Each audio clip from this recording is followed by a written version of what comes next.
morning, everyone. I have to tell you how thrilled I am to be here. I do this a lot. Like most of you, I travel a lot, and I speak to lots and lots of audiences. But this morning, I get to speak to my people. Because what we're all about is moving people. We're all about selling destinations, selling tourism, and selling travel. And so are you. We're all about getting people to get out of their lives and go experience something new and something different. But because I'm talking to my people, I got to talk honestly. I got to tell you the truth. And what I need to tell you pains me, because we have a problem.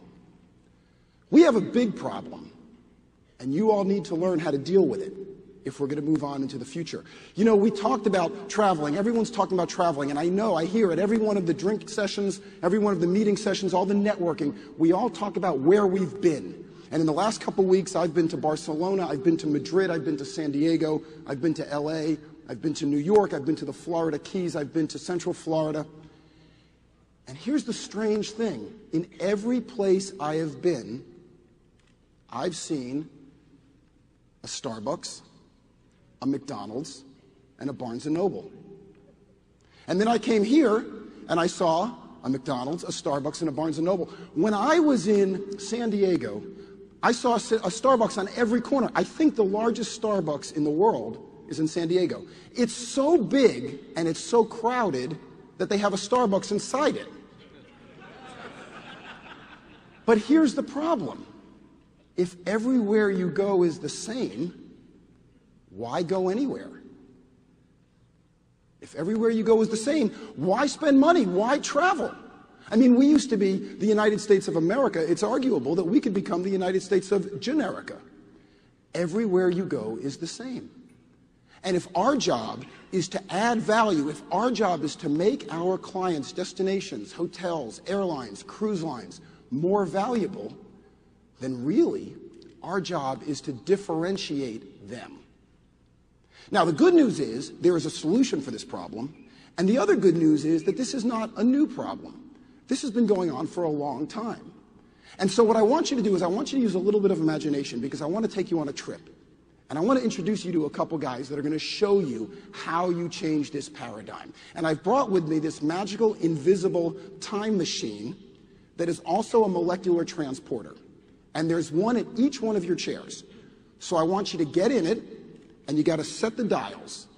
We are going to Vienna, Austria. Set that on the dial. Come on now, I'm not making you hug your neighbors and do this, okay? There you go. See, the guys up front know how to do it. That's why they're the leaders of this organization. Set the dial, Vienna, Austria, and then over there on the right, you'll see the time dial. Set that one for 1640, okay? And now, you've all watched American TV. You know what to do to go back in time, right? So do this with me. Okay. You guys did it for everybody. I want you to know. So here we are. We open the doors. We are in Vienna, Austria. It's 1648. And we're going to visit with a guy by the name of Johann Sebastian Bach. Have you all heard of him? Okay, I know it's early and you're low on caffeine. Yes! Okay, good. If you don't know who he is, make believe you do, because you don't want your neighbor to know you don't know who Bach is, okay? So we're going to visit with Johann Sebastian Bach. Now, we don't know what he looks like really, because we've never seen photographs of him, because cameras had not been invented then. However, we have seen the pictures, and we know that Johann Sebastian Bach was a short guy with that long gray wig, right? He wore that red velvet Eddie Munster suit with the knickers and the high white socks, and he used to wear the pilgrim shoes with the little buckles on them. And we also know that Johann Sebastian Bach was a composer. He composed lots of music that you're very familiar with. But what you might not know is that his first job, he was not a composer, he was a piano teacher. Well, he wasn't actually a piano teacher, because in 1648, pianos hadn't been invented. Johann Sebastian Bach was a spinet teacher. And a spinet, as far as I know, is a small piano, kind of like a harpsichord. And Johann Sebastian Bach wrote lots of spinet music for his students. His favorite student was his wife. And one of the pieces that he wrote for her was called Minuet in G. Now, have any of you taken piano lessons or play piano? Any of you have children or seen children who take piano lessons? Have any of you seen children?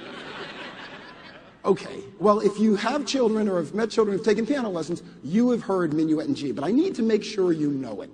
And we were going to bring a piano on stage, but we thought, that's kind of a big hassle, number one, and number two, I don't play piano. So instead, since a spinet is a miniature piano, I thought I would bring a miniature spinet, which I have in my pocket right here. And I'm going to play Minuet in G for you right now, and it goes like this.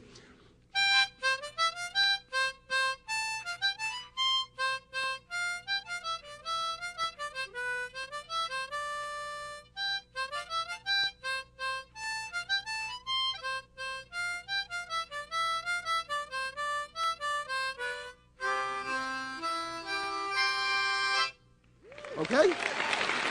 Thank you. Everybody know Minuet in G? My torturous rendition notwithstanding? Okay. Now, with that in your minds, I want you to get back into the time machine, okay? Open the door, hop right back in, set the location dial for Vicksburg, Mississippi. Set the time dial for 1950. All right? You know what to do next, right? Come on. Very good. Open the doors. Here we are. We know we're here because it's hot. We are in the Delta, the home of American blues. We're going to meet with a guy by the name of Sonny Boy Williamson. My personal idol, Sonny Boy Williamson. Sonny Boy Williamson was about as different from Johann Sebastian Bach as you can be. Johann Sebastian Bach was short. Sonny Boy Williamson was 6'6". Johann Sebastian Bach wore that red velvet Eddie Munster suit. Sonny Boy Williamson had been to England. He loved English tailoring. He wore an all-black English drape suit, a wool suit in the heat of the Delta. Johann Sebastian Bach had that gray wig. Sonny Boy Williamson, he was a dude. He wore an English bowler cap. They were about as different could be. Sonny Boy Williamson was African-American. Johann Sebastian Bach was European.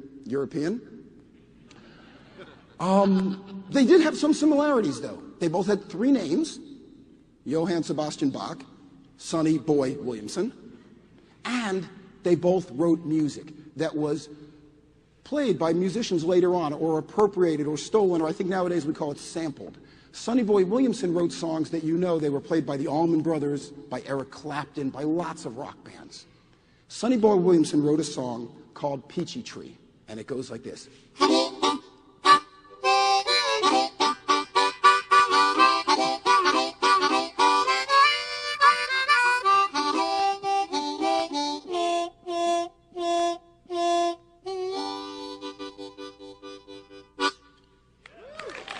Thank you.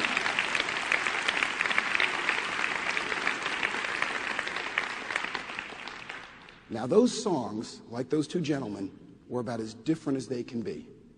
And you're wondering, yeah, that's great, but what the heck does this have to do with me and with selling destinations? Well, here's the amazing thing about both those pieces of music. Minuet in G and Peachy Tree use the same notes. They use the same 7 notes. If you saw the Sound of Advice, if you saw the Sound of Music, you know them. Do, re, mi, fa, sol, la, ti. Yeah, do, but that's an octave, right? Do, do. It's the same note. It's just 8 steps higher. Every piece of Western music ever written uses the same 7 notes.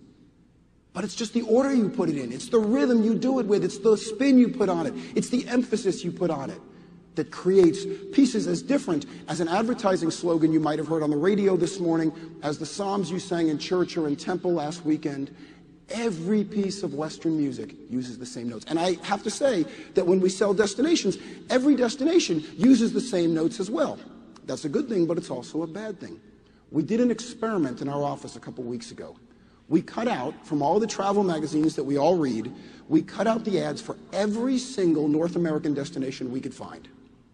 We put them up on a big, big board on the wall, and we put a big fat piece of duct tape over the logo. And you know what? You can't tell the difference between one or the other. Now, some of them do show a landmark. So if you see an ad that has the Statue of Liberty in it, you know where it is, right? It's Las Vegas. Oh, no, I'm sorry. If you see the Eiffel Tower, it's Las Vegas. All of the ads are exactly the same. And they all use the same things.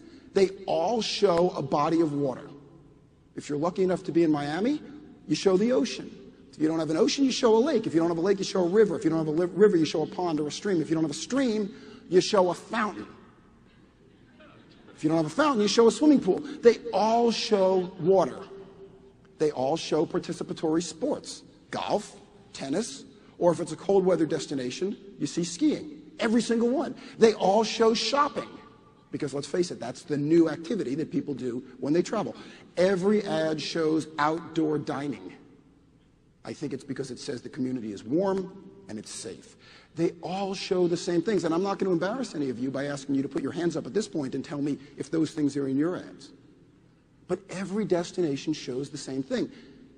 The United States of Generica. We are becoming so much like our neighbors that there's no reason to travel. And by the way, there's lots of reasons for that. If you've read The World is Flat, you know about globalization, you know about computerization, you know about MTV, you know about shopping centers, you know about franchises. I mean, nowadays, if you go to the Promenade in Santa Monica, or you go to Lincoln Road Mall on South Beach, or you go to Fifth Avenue, the stores are the same.